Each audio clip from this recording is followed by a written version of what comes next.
نحمده ونصلي على رسوله الكريم اما بعد فاعوذ باللہ من الشیطان الرجیم بسم اللہ الرحمن الرحیم۔ میرے بھائی دوستو بزرگوں، آج میں آپ کے سامنے ایک حدیث بیان کرنے لگا ہوں۔ بہت ہی اہم حدیث ہے۔ اللہ مجھے اس پر عمل کرنے کی توفیق عطا فرمائے اور آپ کو بھی اس پر عمل کرنے کی توفیق عطا فرمائے۔ میرے بھائی دوستو بزرگوں، حضرت ابو ہریرہ رضی اللہ تعالیٰ عنہ سے روایت ہے کہ رسول اللہ صلی اللہ علیہ وسلم نے ارشاد فرمایا کہ قیامت کے دن لوگ تین گروہ میں، تین قسموں میں اٹھائے جائیں گے۔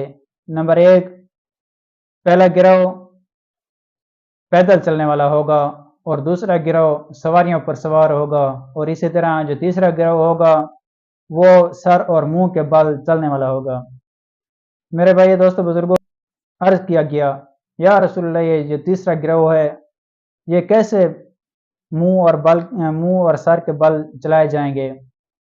آپ صلی اللہ علیہ وسلم نے ارشاد فرمایا، جس طرح وہ انہیں اپنے پاؤں کے اوپر چلا سکتا ہے، وہ اس پر بھی قدرت رکھتا ہے کہ وہ ان کو اپنے سر اور منہ کے بل چلائے۔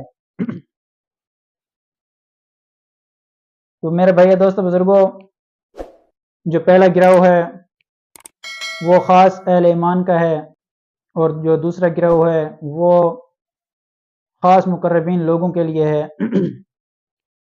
جیسے اڑتے ہوئے قبروں سے جیسے اٹھائے جائیں گے، اسی وقت سے ان کا ادب و احترام شروع ہو جائے گا۔ اور اسی طرح جو تیسرا گروہ ہے جو سر اور منہ کے بل چلنے والا ہوگا، انہوں نے انبیاء کرام کی دعوت کو نہ مانا، ان کے طریقے کو نہ مانا، ان کے طریقے کے مطابق اپنی زندگی نہ گزاری۔ جیسے انہوں نے اپنی زندگی میں الٹے کام کیے، الٹی زندگی گزاری، اسی طرح وہ قیامت کے دن قبروں سے بھی الٹے اٹھائے جائیں گے۔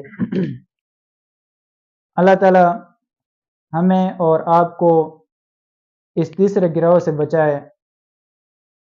زندگی گزارو، لیکن ایسی زندگی گزارو کہ انبیاء کرام علیہ السلام کے طریقے پر گزارو، صحابہ کرام کے طریقے پر گزارو کہ انہوں نے زندگی کیسے گزاری۔ میرے بھائی دوست بزرگوں، اسی طرح دیکھو صحابہ کرام، تابعین، تبع تابعین، سلف صالحین، ایسے لوگوں کی زندگی کو دیکھو کہ انہوں نے کیسے اپنی زندگی گزاری۔ میرے بھائی دوست بزرگوں، ہمیں بھی چاہیے اسی طرح زندگی گزاریں، ایسی زندگی نہ گزاریں۔ ایسی زندگی میں عیش آرام تو ملتا ہے، لیکن آخرت کے دن اس کی آخرت خراب ہو جاتی ہے۔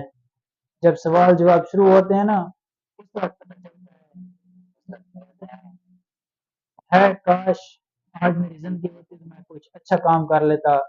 لیکن جب بندے کی زندگی ختم ہو جاتی ہے نا، اس کے بعد اس کو پتہ چلتا ہے کہ دنیا میں کچھ اچھا کام بھی کرنے چاہیے تھے۔ وما علینا الا البلاغ المبین۔